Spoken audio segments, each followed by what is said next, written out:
according to a recent study, an estimated 42% of South Africa's children have experienced some form of ill treatment. 82% have either experienced or witnessed some form of victimization. The study also indicating that 31.7% of children were murdered in the last financial year. So in light of Child Protection Week this week, we're now probing whether South Africa is doing enough to protect children from abuse. Let's bring in Shando Theron, who is the director of Theron Incorporated. Shando, it's great to talk to you. Thanks very much for coming in. I mean, the statistics are just staggering. They are just horrific. And we've seen the headlines, haven't we, over the past few weeks. Just horrific incidents of, I mean, we're saying here victimization and ill treatment. But to put it plainly, it's gruesome murders of young children that we're seeing on a very regular basis in our country. Michelle, it is, as you say. We see the stories every week. We saw a couple of days ago a father poisoning his children. We see gang violence in the Cape Flats, and if it's not teenagers killing each other, it's young children being caught in the crossfire by stray bullets. It's actually become commonplace. So these statistics that we're now seeing from police, over 350 young people murdered in the space of 90 days. I mean, one doesn't know what to say in the face of numbers like that. No, you don't. And unfortunately, the problem is multifaceted. It's got to do with, I think, we need three things to stop this and to take the stats back in the right direction. We need a functioning police force, number one. We need a functioning criminal justice system. And we need to make it easier for fathers, especially unmarried fathers, to be involved in the lives of their children. Those three things is what's needed. So yeah. And how do we fare insofar as those three things is concerned in South Africa?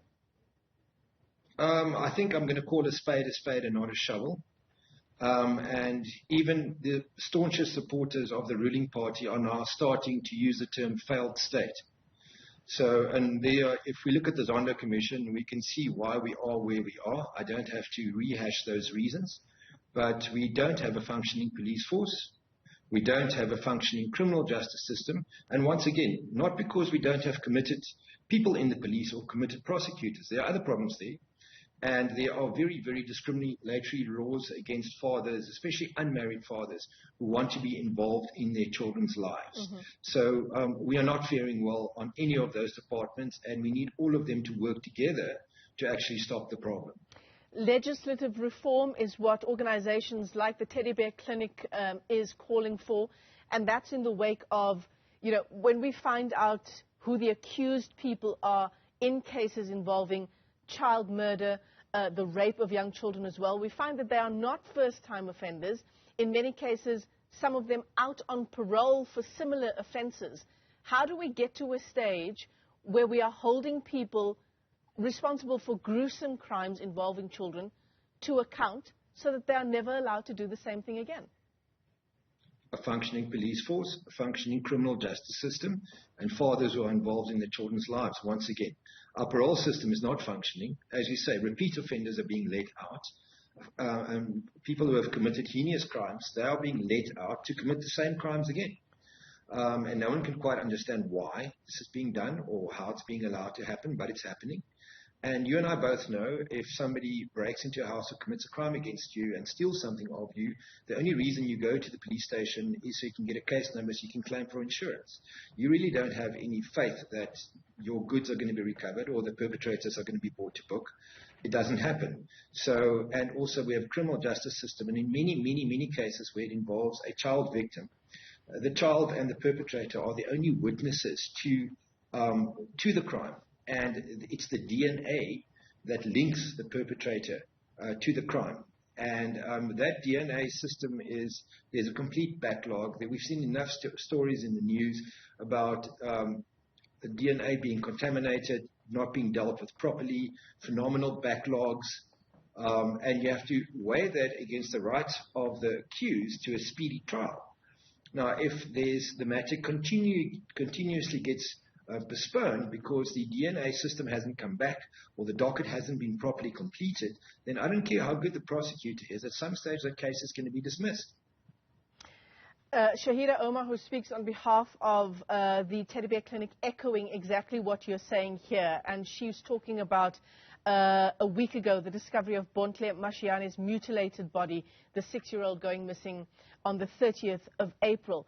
One of the accused in Bontle's murder is a serial offender called Colin Hlongwane, who was twice, not once, twice released on parole, once for attempted murder and another time in 2013 for murder.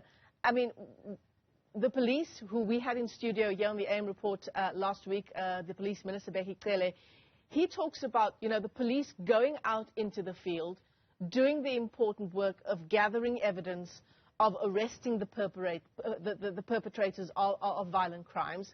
But he talks about the rest of the security cluster, and I suppose the NPA as well, being the short end of the stick here, insofar as ensuring these people don't see the light of day. I think they're all the short end of the stick, and there are many people in the top of both the systems that you were mentioning there, which shouldn't be there, which in a functioning system, based on their performance and based on the crime statistics or based on their number of convictions not happening, you cannot say that they are competent for the job. And if we look at the Shando Commission, we also see that many, many people in top positions were placed there not for their competence, but for their party allegiance and for their allegiance to specific factions within the ruling party. And the fact that they were actually incompetent actually aids the people who are trying to commit malfeasance, because this person in a top position can protect them.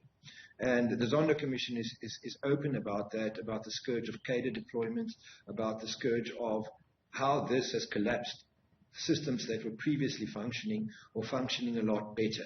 So it's very easy for people to point fingers that this is not working, that is not working. All the systems are in crisis at the moment.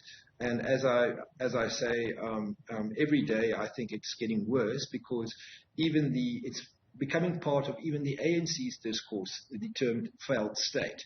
And every day we are getting closer to that. And as we're getting closer to that, people are getting more and more desperate. People are getting more and more economically depressed. People are not caring anymore. It's the inability of the systems that are supposed to be protecting us are not functioning.